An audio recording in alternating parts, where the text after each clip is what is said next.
Hi everyone, it's Abby with the Bead Place and beadplace.net, and today I'm going to show you how to make these beautiful multi-strand glam bracelets. So they have a toggle clasp. You could of course use whatever kind of clasp you'd like, but toggles are my favorites.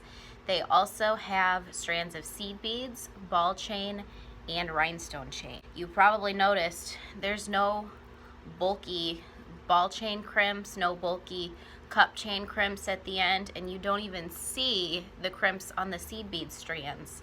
So what's going on? Well, I'm going to show you today. The materials that I'm using today are ball chain, jeweler's wire, rhinestone chain, size 8 seed beads, little decorative hex beads to go along in the strands with my size 8 seed beads. I also have size 2x2 crimp tubes, 2 for each strand of seed beads that you plan on using. I have a toggle. I have my slide end bar clasps.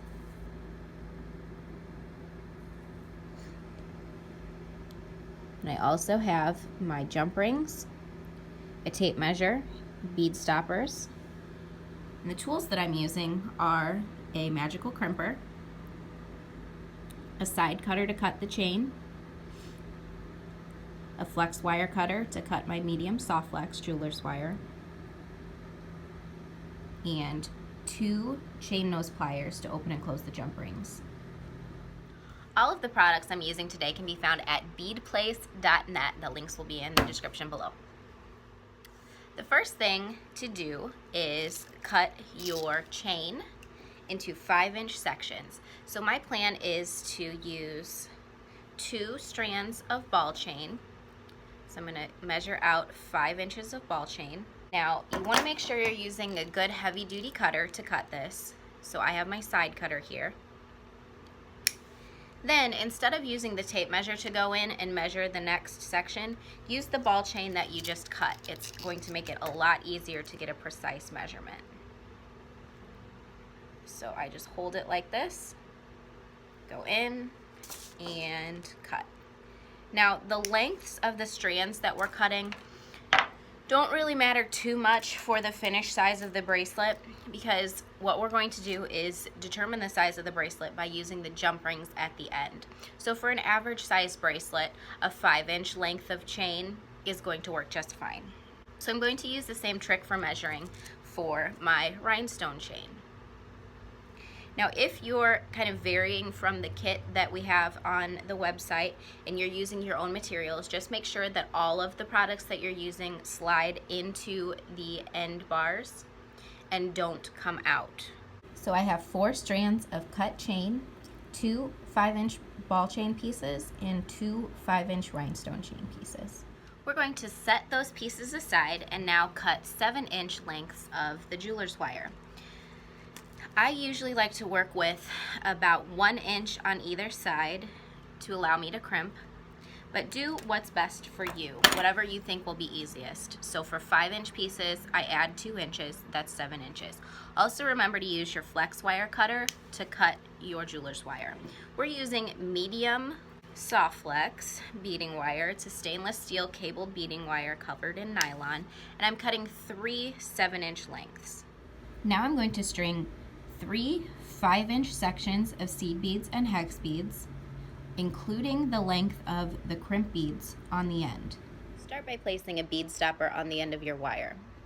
Squeeze the ears together, slide it on the wire, and it'll stop your beads from falling off. String a crimp first, and then have fun stringing your seed beads and hex beads. Stop when you've reached just shy of 5 inches.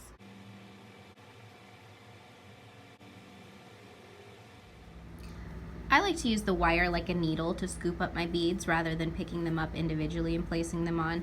I find that it's a lot easier that way.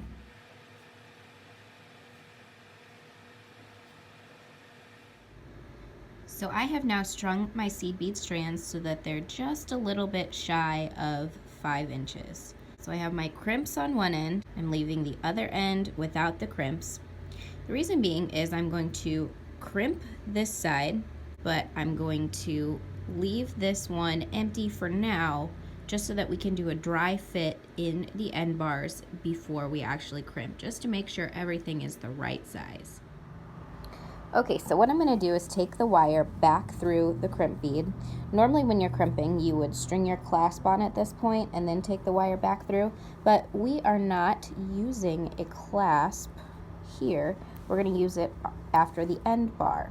So just leave an empty loop, and it really doesn't matter what color your crimp beads are because they're going to get covered up anyway. So if you just have copper crimps and you're using a brass project, no worries. So I've got an empty loop here. I've got a little bit of a tail end. I'm just going to go in with the magical crimper and I'm going to crimp it. So I'm going to lay the crimp bead right in the center of that balled out section and squeeze down. Make sure it's perfectly aligned in the center and squeeze. Pardon my hangnails, it's winter so it's dry. Squeeze the sides, rotate, squeeze, rotate, squeeze, rotate, squeeze, and work all the way around in a circle until it turns into a little 2mm ball. Just like that.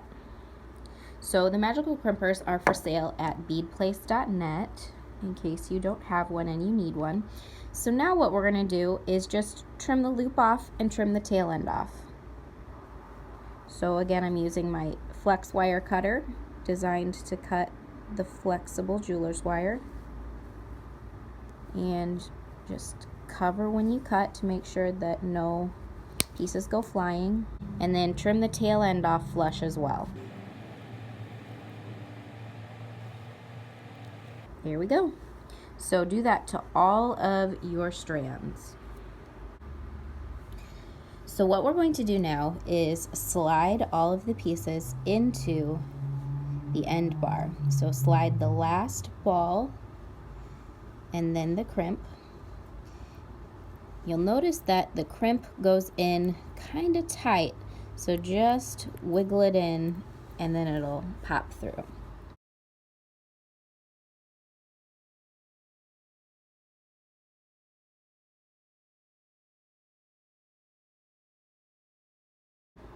Looks like a perfect fit to me.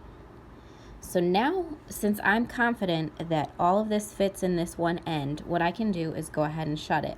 I don't have the other ends crimped yet. So a couple of our employees tried many different ways to shut this while we taught this workshop in store.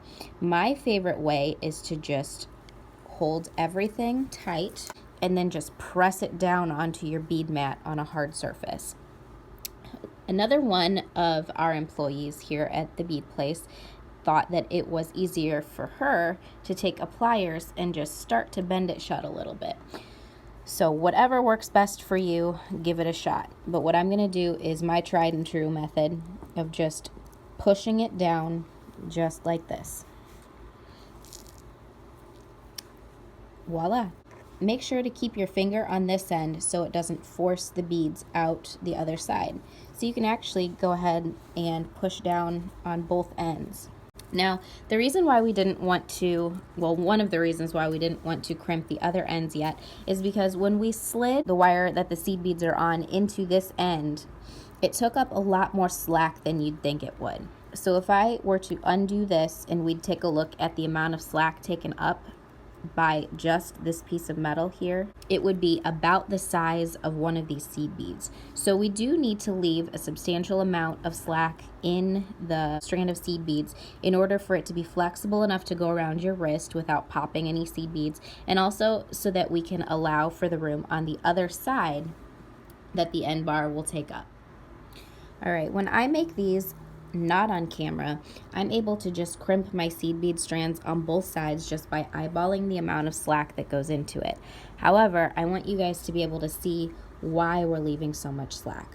So we slide the crimp bead on, and now it's about the length of this next ball chain. But see how it's a little shy? That little bit of space is going to be taken up by this amount of metal when it's slid over the top of it like that. So I'm going to bring the wire back down through the crimp just like we did on the other side, and then I'm going to crimp it, but I'm going to make sure that I'm allowing enough space for not only the metal to go through, but also for the seed beads to be able to move and flex around your wrist. So I could go ahead and crimp this now, leaving that amount of slack, but I want to make sure that this is going to be flexible enough to go around my wrist. So I'm going to bend it and see how much slack is taken up. So I'm fine with the amount of slack that's in there right now. That's going to be enough to allow me to put the end bar in. So I'm going to go ahead and crimp that. I'm going to crimp the other ones the same way, and I'll show you how to finish it off. So I have crimped, cut the tail ends and the loops off, and you'll notice that they're all pretty much the same length. So that's what we were aiming for. If they're not exactly the same length, it's no big deal at all. They'll just kind of stack over one another when you wear it. It'll look a little bit more kind of messy chic, but that's a-okay. So I'm going to load the strands into this end bar the same way that we did before.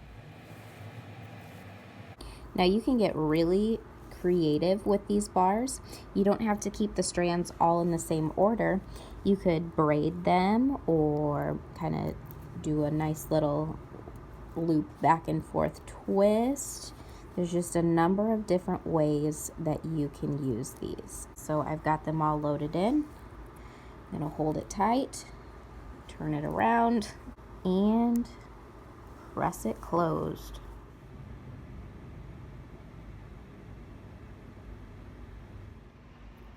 So our final step is to attach the clasp. You can see here that we've used a jump ring and then a few jump rings on this side.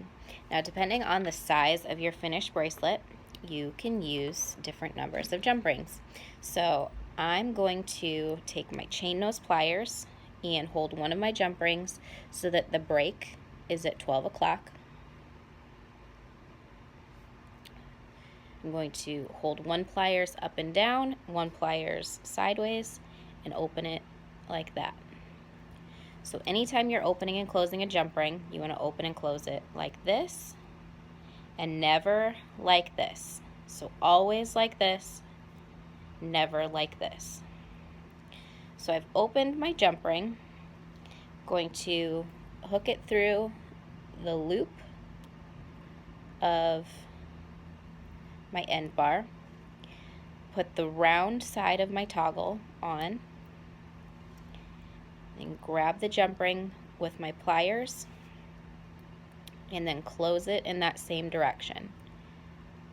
Always make sure to check from the top of the jump ring as well to make sure it's perfectly closed and to make sure there are no gaps. If you notice a gap, something you can do is just kind of wiggle the jump ring back and forth and push very gently with your pliers. So now that we have the jump ring on one end with the toggle, we're going to go to the other end and add a few jump rings and the bar.